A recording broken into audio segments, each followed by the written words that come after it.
तो इतना सब कुछ समझने के बाद अभी जो चर्चा हुई समतल दर्पण के बारे में, उससे बने प्रतिबिंब के विषय में, उसके आगे अब हम आज का प्रकरण अपना प्रारंभ करें।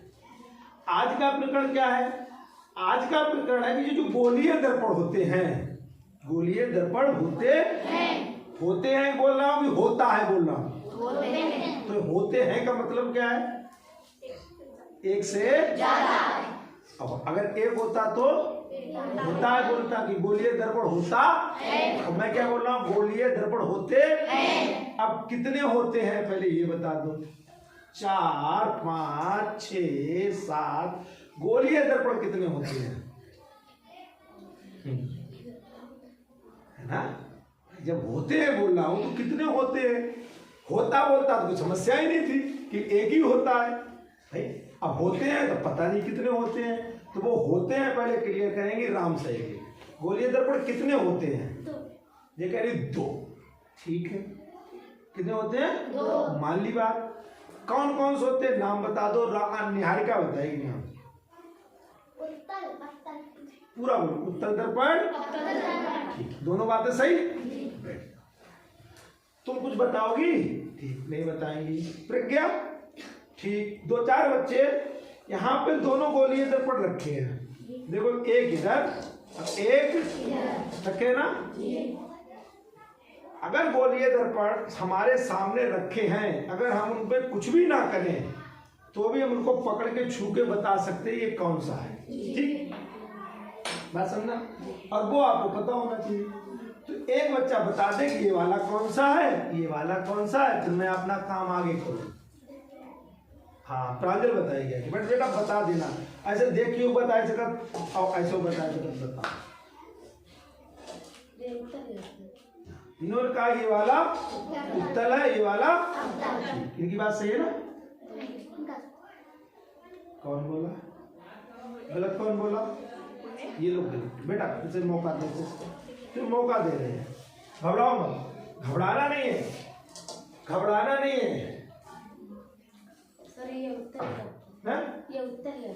अब देखो इन्होंने संशोधन किया। ये कह रही है ये वाला, ये वाला क्यों बेटा? क्योंकि सर ये घबरा यहाँ आने के बाद अगर घबरा रहे हो तो फिर मेरा यहाँ खड़ा होना ही बेकार है। हाँ, मैं कोई अपराधी ना, तुम अपराधी हो ना, मैं कोई जज हूँ। सजा नहीं यहाँ किसी को मिलनी है। यहाँ जो कुछ मिलना है आनंद ही आनंद मिलना है। भगवान के पास जब मंदिर में जाते हो घबराते हैं, आनंद लेते हैं। तो यहाँ आनंद लो बेटा, घबराने की जरूरत नहीं है। कतई खुश, कतई अपने आप जब यहाँ आओ तो और ऊर्जा से भर जाओ, आनंद से बोलो कि सती क्यों घबराने क्या जरूरत? मैं कुछ कहूँ तब तो आप घबराओ, मैं तो कह रहा हूँ जो बोलो सब सही। तो अब इसको देखो, बताओ। हाँ, ये वाला कौन सा? ये वाला क्यों बेटा? ये अब्तल है। ये वाला ये अब्तल बता रही है, तो ये अब्तल क्यों है? हाँ बोलो, क्यों है बेटा ये अब्तल? कुछ होगा तो बताओ, क्यों है अब्तल? ये अब्तल क्यों है ये वाला बेटा? कुछ भी बोलो, दो आपको सुनो।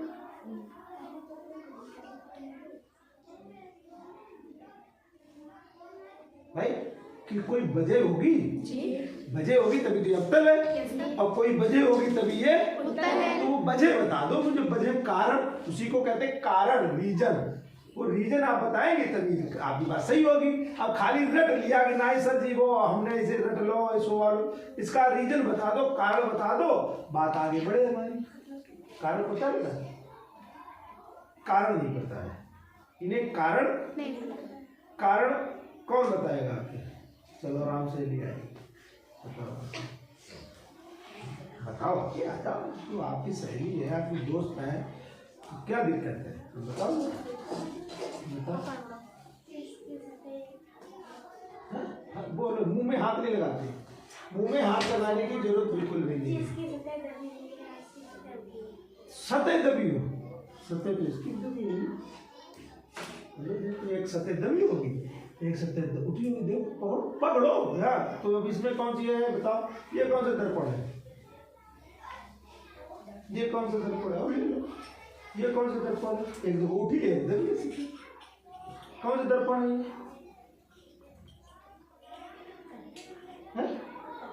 अब ये उत्तल दर्पण है। कितने लोग कह रहे हैं ये दर्पण है? ये दर्पण है? नहीं हाँ? ये कांच के गोले का अपने आप ये कह रही है। तो फिर ये क्यों है अवतल दर्पण? ये पूछ रहा हूँ। ये भी तो कांच के गोले का हिस्सा है भाई, ये कांच के गोले का हिस्सा नहीं है? तो जब ये कांच के गोले का हिस्सा है तो ये भी कांच के गोले का हिस्सा है। तो इसे कह रही है दर्पण नहीं है, अब इसे कह रही है दर्पण। तो ये दर्पण क्यों है बेटा? ये क्यों दर्पण है भाई पूछ रहा हूँ, बताओ। अभी ने भी नहीं भाई, बात बताओ। अच्छा कुछ ले लो, ले सकती हो मैं मुझसे कुछ ले सकती हो, मुझसे कुछ ले सकती हो, कुछ दिखेगा आपको। ये देखो ये इसमें दिखेगा, देखो ये देखो ये तो ये भी कर सकते हो। देखो नहीं हो रहा है, देखो ये देखो ना, मेरे हाथ लग रही है मुझे, देखो ये हाथ लग रही है, ये नीचे जा रही है, देखो। तो ये कुछ कर रहा है, कुछ कर रहा है ना। तो ये भी देखो कुछ कर रहा है, ये देखो ये कर रहा है, तो कुछ कर रहा है, वो कर रहा है वही चीज तो खुद क्लियर करेगी। ये नहीं कर पाना, नहीं कर पाओगे? बताओ ना ये बेटा अवतल क्यों है? परावर्तन कर रहा है, तो जो परावर्तन करता है वो तो दर्पण होता है। तो ये दर्पण है, मैंने मान ली बात। अब अवतल क्यों है? परावर्तन करना अच्छी बात। देखो दर्पण परावर्तन ही करते, देखो परावर्तन कर रहा है, देखो तो दर्पण है। मैंने कहा हाँ दर्पण है, ठीक है, तू परावर्तन कर रहा। तो अब अवतल क्यों है? ये अवतल दर्पण क्यों है? ये अवतल दर्पण क्यों है? चलो बैठो, आओ भाई।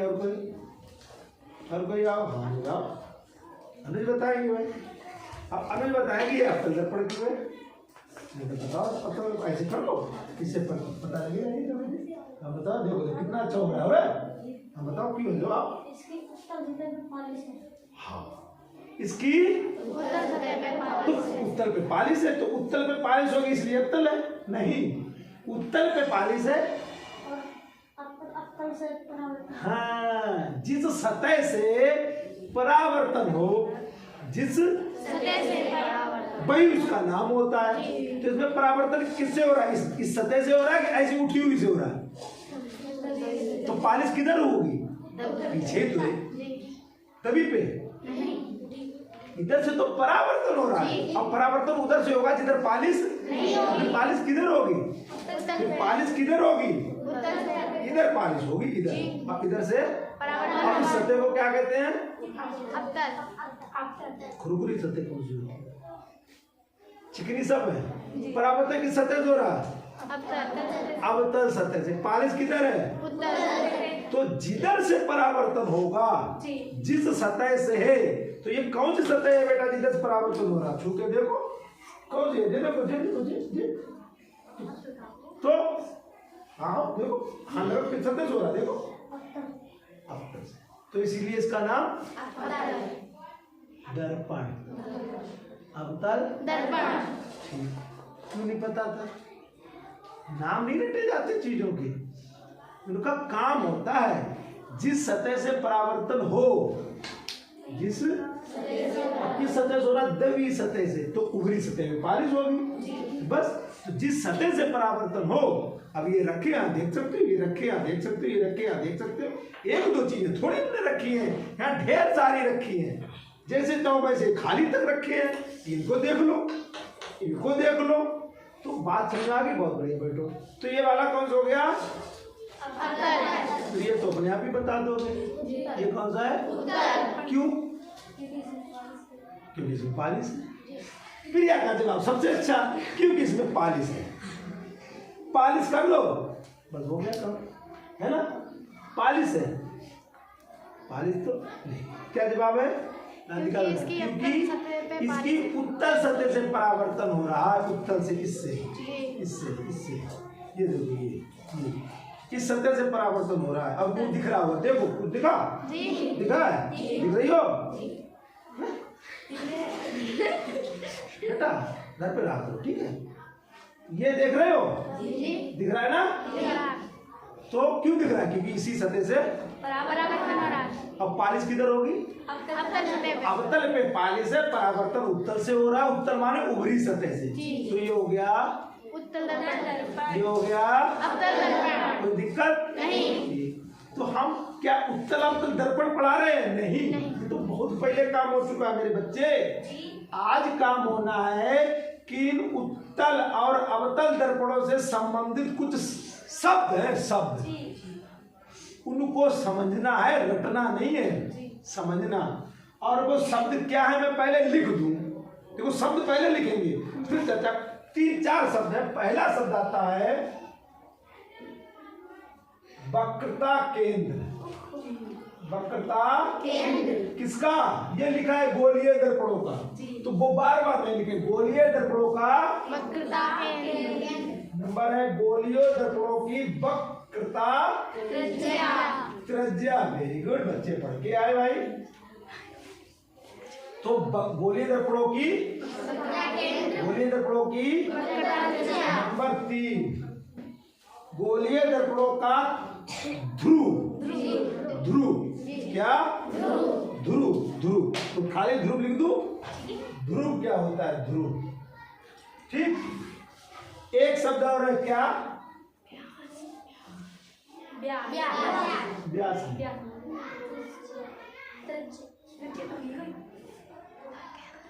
मुख अच्छा, ठीक है ना?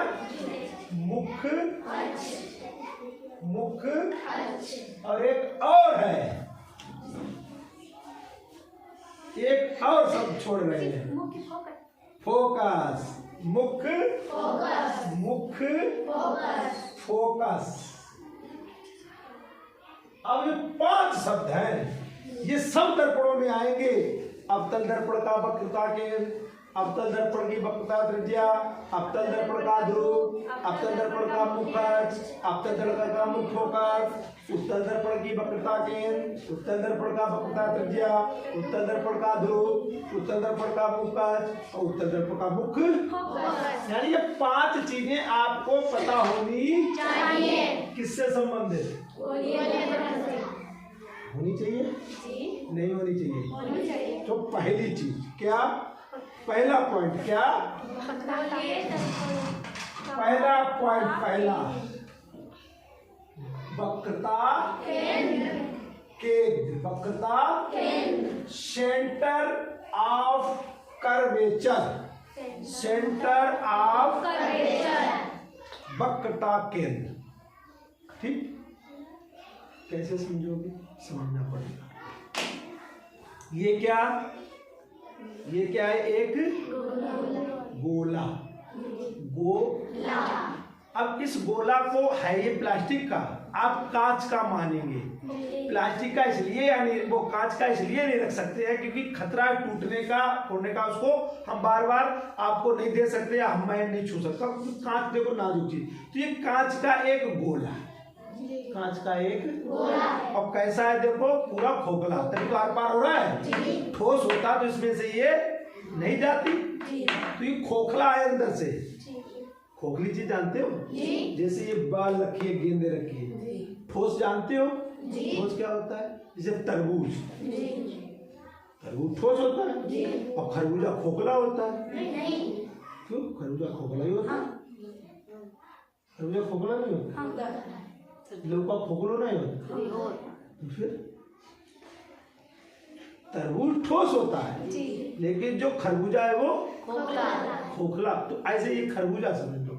नहीं समझना, नहीं खरबूजा कहने लगेंगे। ये कांच का एक खोखला गोला है। कांच का एक खोखला गोला है। क्यों है ये गोला यहाँ रखा? क्यों है? क्योंकि गोला नहीं होगा तो दर्पण नहीं होंगे। दोनों कौन से? दोनों अवतल और उत्तल। क्यों नहीं होंगे? कौन समझाएगा? ये क्यों नहीं होंगे अगर कांच का खोखला गोला नहीं होगा? क्यों नहीं होंगे? नेहा, दर्पण किसी खोखले कांच के गोले का हिस्सा। हाँ, क्योंकि अगर दर्पण बनेगा तो वो किसी खोखले कांच के गोले से ही बनेगा, नहीं तो उसका भाग होता। कहने का मतलब कैसे कि अब ये जो पीस है, ये अभी कोई आया था, उसने कहा था ये खोखले कांच के गोले का हिस्सा है। इसका क्या मतलब? ये अभी तो इतना छोटा है, लेकिन ये आया कहां से? किसी खोखले कांच के। ये देखो, ये कहीं से निकाल लो, कहीं से, तो इसमें से इसे काटा होगा, इसमें से। इसी का ये हिस्सा है, इसी का कहीं से भी काट लो इसे निकल के आएगा। हाँ, ये इसका हिस्सा है, इस कांच के खोखले गोले का। ये देखो क्यों, क्योंकि अगर इसका हिस्सा नहीं होता इसमें चिपकता नहीं, या तो बड़ा होता है या छोटा। देखो दूसरा लेंगे वो नहीं चिपकेगा, देखो इसकी साइड उठ गई, देखो है ये नहीं चिपक रहा, यानी ये इसका गोल हिस्सा नहीं है, ये हिस्सा है, ये इसका हिस्सा है। देखो हिस्सा है, देखो चिपक रहा, यानी कहीं ले जाओगे ये इसमें फिट रहेगा। तो ये इसका क्या है। तो ऐसे चाहे एक काट लो, चाहे दो काट लो, चाहे तीन काट लो, देखो कट रहे नहीं कट रहे, सब इसी के तो है इससे। और ऐसे चिपका दो, पूरी गेंद बन जाए, खोखला गोला बन जाए। आउट के देखो चिपके नहीं चिपके, देखो देखो सब चिपके। तो ऐसे पूरे चिपका दे तो क्या बन जाएगी, पूरी कांच की गेंद, और वो भी खोखली। तो ये किसके हिस्से हैं तीनों, किसी कांच के खोखले है ना। फिर इन दोनों से हम जो चाहे वो दर्पण बना सकते हैं, नहीं बनाएंगे। इसी से उत्तर बन जाएगा, इसी से अवतल, इसी से उत्तर, वो आपकी मर्जी है क्या बनाना है। इधर पालिश करेंगे तो अवतल बन जाएगा, इधर पालिश करेंगे तो उत्तल बन जाएगा। आपने दोनों बना के रख लिए। अब आपका गुरुजी क्या ये भी इसका हिस्सा है, नहीं ये इसका हिस्सा, यानी ये जो कांच के ये जो हिस्से हैं यानी दर्पण है, ये इसका हिस्सा नहीं है। देख लो ये इसका हिस्सा नहीं है। ये क्या इसके हिस्से लग रहे हैं? क्यों? क्योंकि देखो इसकी जो गेंद रही होगी, इसका जो गोला रहेगा इनका, तो वो तो बहुत बड़ा होगा, तब ये उसमें फिट होंगे। तो ये वाले जो दर्पण हैं ये इस खोखले कांच के गोले का हिस्सा नहीं है, ये वाले हैं। ये देखो ये है नहीं, ये है नहीं, ये है। तो बात वही है कि दर्पण होगा किसी कांच के खोखले गोले का भाग ही, लेकिन वो गोला अलग अलग होगा। तो फिर ये है, फिर ये वाला भी नहीं होगा, फिर ये वाला भी नहीं होगा, ये वाले हैं खाली, ये वाले। तो कहोगे गुरुजी ये वाला किसका है, इसका गोला अलग होगा, उससे ये होंगे। बात क्लियर हो गई। लिखा क्या है यहाँ पे, वक्रता केंद्र। अब ये वक्रता केंद्र समझना है। ये दोनों जो दर्पण हैं, ये दोनों ये गोल नहीं है। किसने कह दिया ये गोल है? ये गोल है नहीं भाई, बात ये गोल है नहीं। गोल तो ये है, ये कहाँ गोल है? अरे गोल तो ये है ना, ये इसका हिस्सा है, तो ये गोल है नहीं गोल, लेकिन ये गोलाई वाले भाग का तो ये कैसे है? ये है वक्र, ये है यानी गोले का जो हिस्सा होता है वो वक्र माना जाता है। जैसे मैं गोला बना दूं, ये गोला बन गया बेटा। अब हम यहां से एक पीस काट दें तो ये ऐसे निकल के आ गया, तो इससे तय कहोगे ये तो गोल है, ये गोल नहीं है, इसका चित्र हमने बनाया। ये चूड़ी वाला नहीं है, ये व्रत नहीं है, ये बनी है, और इसमें से ये हिस्सा काटा, तो क्या इसे गोल कहेंगे? नहीं, इसे कहेंगे वक्र, इसे कहेंगे। तो ये कैसे है? ये कैसा है? ये क्या है? ये क्या है? और लिखा क्या है? तो इसका केंद्र पता करना है। अब इनका केंद्र कैसे पता लगेगा? इसका केंद्र बताओ, इस वक्र का, यानी ये घूमी हुई चीज है, ये जो घूमी हुई चीज है ये इतनी, इसका केंद्र बताना है आपको, केंद्र। और केंद्र का मतलब होता है बीच की चीज, बीच का बिंदु, सेंटर। अब इसका सेंटर कितने लोग बीच का बता सकते हैं? कोई आए और इसका बीच बताए, आगे सेंटर बताए, बीचा बीच बताए इसका, और इसका बताओ कितने लोग यहाँ आके बता देंगे? यहाँ आके कितने लोग इसका बीचा बीच बता देंगे कि इसका बीच कहाँ पे? बीच नहीं है तो कितने बीचा बीच, सेंटर, कितने लोग बता देंगे? बताओ भैया।